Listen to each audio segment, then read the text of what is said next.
যারা thoughts of Bilal ভাইকে নিয়ে সমালোচনা করছেন তাদের কি অবস্থা দেখেন। বিলাল ভাই কি বলে? কার দিয়ে শুরু করবো? ওমরকে দিয়ে না ইয়ার দিয়ে? কেসকে দিয়ে। আচ্ছা ওমরকে দিয়ে দিই। 31 মিনিট না 31 সেকেন্ডে ভইরা দিব। লেওরার কন্টেন্ট বানাইতেছি, হজম করতে পারবো না। এটা 50 আইডিতে মিনিমাম মিলিয়ন। অনুপ্রেরণার আরেক নাম থটস অফ বিল্লাল। টায়ার টিউবরা মিলেও ছিড়তে পারলো না, কারণ তার আবাল। হৃদয় ভাঙার গর্জন বই লেখার সময় থটস অফ বিল্লাল মেরেছিল একটা পাত।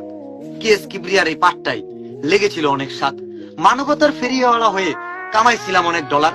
থটস অফ বিল্লাল যেখানে অনুপ্রেরণা, কিছুই নাই বলার। মিলিয়ন ভিউ 100 আইডিতে থাকবে 100, কারণ এটা মিলিয়ন বাবা।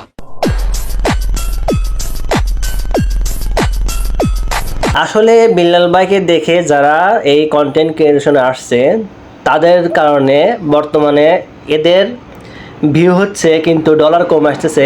এর কারণে তারা এই বিলাল ভাইকে নিয়ে এত সমালোচনা করতেছে, এটাই বাস্তব।